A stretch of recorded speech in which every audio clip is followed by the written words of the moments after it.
AOC. What? She's kind of fun in a silly but earnest, wrong but adorable way. She's like your daughter when she comes back from her first year at Brown, full of half-baked, half opinions, in need of some gentle, patient deprogramming. But people have to realize new faces doesn't mean new ideas. Drives me crazy. AOC has never introduced a fresh idea. More and more I'm seeing people on the right offering like some praise for her, like, oh, don't count out AOC. She's a fighter because she seems to have some of the same base as Trump, people who want an outsider. Wake up, people. Wake up. She was 100% on the side of Jordan Neely here, throwing out all the racism accusations and all that her woke identity politics playbook. She is no friend to reason.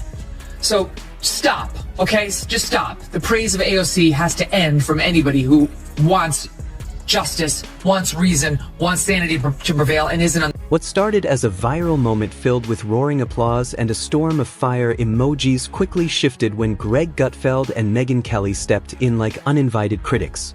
Gutfeld delivered rapid-fire, late-night-style one-liners, while Kelly methodically dissected the argument, breaking it down piece by piece with sharp focus. Meanwhile, Alexandria Ocasio-Cortez leaned heavily on trendy phrases, causing her delivery to feel rushed and tangled. The interaction quickly escalated into tension, turning what began as a viral highlight into a chaotic exchange reminiscent of a crowded committee room moments before a high-stakes vote. AOC has never introduced a fresh idea or issue in her life. The reason why she gets along with Bernie is because she's like an 80-year-old leftist in a used bookstore. I mean, she may look fresh, but she's as stale as an abandoned futon on the street. It's like, I listen to her, I go, I heard that at Berkeley. Shortly after, Alexandria Ocasio-Cortez appeared with a pricey oatmeal cappuccino in hand, confidently outlining her economic views and reiterating her signature tax the rich stance. Critics quickly noted that the moment felt less like a structured debate and more like a communication stumble. Greg Gutfeld and Megyn Kelly didn't need to dominate the conversation. They simply exposed the weak spots, letting the Green New Deal discussion face scrutiny on its own. Under that spotlight, even the most rehearsed lines seemed to lose clarity, leaving viewers with a sense that the message had softened and stumbled under the gaze of critical eyes. What's going on with Elon Musk and President Trump on Twitter right now? Oh man, the girls are fighting, aren't they? I think this breakup we've been seeing a long time coming, but we'll see what the impacts are of it legislatively. Okay. You're so cool referring to them as the girls. She's above it all, Ben. That's what she's trying to telegraph. You see, she's the adult in the room, the one out there who does a preacher accent, and she leans into her fake Latina accent. And In the end, the exchange wasn't a calm discussion. It felt uneven, with tools and approaches that didn't quite align. Outside a Whole Foods in Washington, D.C., Alexandria Ocasio-Cortez confidently presented her case, only to be met by two sharp commentators, Greg Gutfeld and Megyn Kelly, who quickly challenged what they saw as overly ambitious economic promises. What began as a moment of celebration quickly transformed into a heated debate, one defined less by applause and more by tension, scrutiny, and the clash of opposing viewpoints. Surprise, who would go see a movie that's the opposite of entertaining? There's nothing entertaining about that. Michael Moore's colonoscopy is more entertaining than that because there's probably more twists. But it does show you how great it is to be a progressive in a liberal biased culture. She really doesn't do her job, right? She makes movies, she goes to galas, she sits for glossy butt-kissing interviews in GQ and other women's mags. Once you get over the fact that you're hollow and... Greg Gutfeld entered the discussion with the subtlety of a chainsaw at a yoga retreat, immediately treating Alexandria Ocasio-Cortez's latest proposal with the skepticism usually reserved for a suspicious email. Close behind, Megyn Kelly added sharp commentary and pointed screenshots, bringing the focus and precision of someone who has dissected every slogan marketed as a revolution. The spark originated from AOC's attempt to redefine what success in America should look like, but rather than offering a concrete roadmap, critics argued her plan read more like a recycled social media thread, heavy on catchy phrases, light on specifics. Opponents framed it as running the economy like a donation-based classroom, prioritizing shared goals over competition, collective outcomes over individual effort, essentially a nationwide team project where everyone receives the same reward regardless of contribution. And the reason why they don't have any ideas is they operate on half opinions. Like, what if we get rid of cash bail? Oh, let's do it. What happens? You have repeat criminals wreaking havoc. What if we have sanctuary cities? Hey, let's do it. What happens? You have rapists and killers, finding sanctuary, safe haven. What if we give trans rights that we don't have? Well, you just ruin women's sports, you ruin safe spaces, you make kids' lives hell, but they never think about what their ideas incentivize. That would be nice. Greg Gutfeld analyzed Alexandria Ocasio-Cortez's economic proposals like a scientist studying an unusual phenomenon. Curious, skeptical, and slightly amused, pointing out that she speaks with bold certainty while often seeming disconnected from everyday struggles like rent or rising living costs. Megyn Kelly took a steadier approach, responding without theatrics, carefully unpacking each claim with a measured tone grounded in research and experience. What stood out was how neither commentator needed dramatic flair. Their analysis, combined with AOC's own reasoning, allowed the audience to see the strengths and gaps in her argument clearly on its own. The New York Times review, and Teo, he thinks that the hopelessness of the movie makes it a hard sell for people who would go see the movie, and also for voters to change their minds about climate change. But they said for AOC that she offers the best on-screen antidote to despair because she's funny, a canny political strategy. But they don't like it if conservatives are funny. Yeah. Right? It's only helpful there. If a conservative is funny, that's... Take the Green New Deal, Alexandria Ocasio-Cortez's sweeping climate and social proposal. Supporters hail it as bold and forward-thinking, while critics argue it reads less like a detailed roadmap and more like a glossy poster filled with aspirational slogans.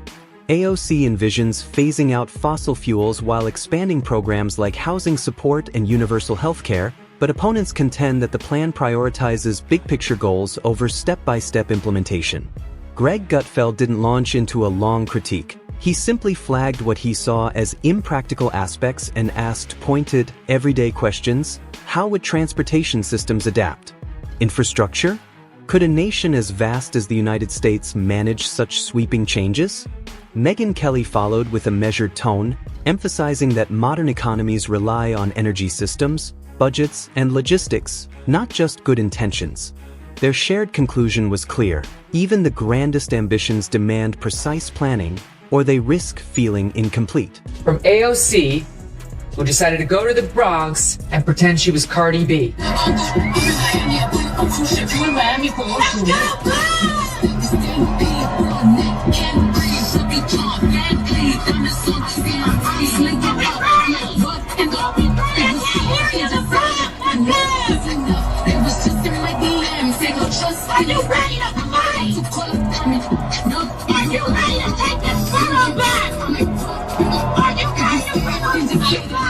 You're not Cardi, you're not Muhammad Ali. When it comes to taxes, Alexandria Ocasio-Cortez often portrays billionaires as hoarding vast fortunes, arguing that higher taxes on the wealthy could fund sweeping reforms. Critics push back, emphasizing that budgets, supply chains, and economic realities cannot be solved by passion alone. When AOC unveiled another proposal targeting top earners, Greg Gutfeld responded with skepticism, questioning whether steep tax rates alone could drive prosperity, pointing to examples like California, where high taxes haven't erased financial strain or the soaring cost of living. In her framing, resistance is often cast as unfair or in bad faith, but opponents argue that disagreement can stem from practical policy concerns, debating not labels, but whether ambitious promises are grounded in workable numbers. When plans fall short, critics contend, it's far easier to challenge opponents than to admit the blueprint itself needs stronger foundations. This is the reason why you can't even compromise with temporary solutions, because even if you give a temporary solution to a lefty, they're going to make it permanent. There's no such thing as temporary, with whether it was mail-in ballots, or it's the moratorium. You give them and they go, oh yeah, sure, and we'll get back to normal. No, they won't. Moratorium, they don't even know what that means. And we don't actually, I have to say, we don't talk about her at all we talk about the stories, and we're always very, very respectful. I think she's incredibly talented, but she hasn't. Megyn Kelly chose not to get drawn into what she sees as Alexandria Ocasio-Cortez's familiar sidesteps. With a calm, methodical approach, she addressed each talking point directly, highlighting a pattern she perceives. AOC often seems more focused on building a personal brand than mastering the intricacies of how Congress operates. Kelly points to past moments, like dramatic climate warnings, policy hints shared on TikTok, and sweeping critiques of capitalism, as examples of bold messaging that drew attention but also sparked controversy. Now, with a renewed push for what AOC calls a moral economy, critics argue the proposals lean heavily on symbolism and emotion, raising questions about whether the ideas are fully grounded in practical policy. Well, last week before the inauguration, AOC saying, I'm not going to the inauguration because I don't support rapists. That is a defamatory statement. She didn't make clear that's opinion. She said it as though it were a matter of fact. It isn't. And I really think he should give some serious thought to suing her. She wasn't on the legislative floor. She was sitting in her apartment doing a little Instagram. You can't get away with that. A term like he's a rapist or he's committing potential treason in working with the Russians, like news organizations have just, and politicians for that matter, given up all the guardrails. Greg Gutfeld tackled Alexandria Ocasio-Cortez's proposals with humor rather than outrage, suggesting that adding layers of bureaucracy isn't the same as solving real problems. He framed some initiatives as early drafts still searching for structure, even revisiting debates over environmental claims, like methane from livestock, with exaggerated jokes to highlight what he sees as overreach. Megyn Kelly followed with sharper scrutiny, asking whether AOC approaches the Constitution as a serious governing framework or simply as a source of inspirational lines. Both commentators emphasized that politics should rest on actionable plans, not personality-driven messaging. Gutfeld described AOC's economic style as performance-focused, built on dramatic framing rather than careful detail, often spotlighting a perceived failure, repackaging it with bold branding, and pivoting when critics push back. Kelly added that emotion without precise policy leaves dangerous gaps, especially in complex areas like financial regulation. Gutfeld summed it up by comparing her rapid rise to a flash sale, attention-grabbing and loud, but hard to sustain when confronted with real-world limits. AOC, among others, were arrested last night. She truly is an American hero. It was brutal, taken out in cuffs. Well, technically, her shirt had cuffs. Maybe French cuffs, as she did surrender without fighting. But if her pants had cuffs, she would have pretended to be in leg irons too. But real handcuffs, not so much. But that didn't stop her from pretending, and I hate it when people do this to me. When I ask people to put on handcuffs and they say, I'll just pretend I have them on, I'd be like, sure. Alexandria Ocasio-Cortez positions herself as a champion for working families, but critics argue that some of her proposals feel unfinished or lacking depth. Megyn Kelly stresses that meaningful reform requires discipline, thorough planning, and policies that extend beyond social media appeal. Greg Gutfeld adds that AOC's influence often stems not from control, but from being underestimated, yet when lawmakers treat Congress as a stage for viral moments, the resulting policy gaps become glaring. He notes that even replaying her own sound bites can sow doubt, illustrating that passion alone isn't enough. Focus and follow-through are essential. Kelly complements this perspective, calmly questioning the substance behind the messaging, even humorously suggesting that each grand proposal might require its own special edition economics guide. Together, their critique underscores a shared principle: effective governance can't be built between social media posts and staged photo ops. It demands depth, clarity, and execution beyond the spotlight. Who's gone beyond all the identity issues. I mean, don't get me wrong, the person I'm going to show you is 100% wrapped in all of them. But, like, genuinely believes the Hitler fascist stuff, like, is distraught because they really think Hitler just got reelected. Most of them were just pretending, but then there are the ones who genuinely believe it, like AOC. We are about to enter a political period that will have consequences for the rest of our lives. Donald Trump has talked about turning the military on U.S. citizens that he deems his domestic political enemies. Authoritarians and people that he affiliates closely with and strongmen abroad in regimes like that, it is not uncommon to jail political dissidents or legislative. Alexandria Ocasio-Cortez's political style, critics argue, leans heavily on dramatic phrasing, lines that sound powerful at first but lose weight under scrutiny. Megyn Kelly carefully dissected her statements, separating emotion from evidence, while Greg Gutfeld highlighted the irony of criticizing capitalism while thriving within its system. They contend that some of her proposals treat complex economic realities as optional details rather than central foundations. Supporters may cheer as if attending an inspiring speech, but Kelly and Gutfeld insist that slogans cannot replace structure and live streams cannot substitute for legislation.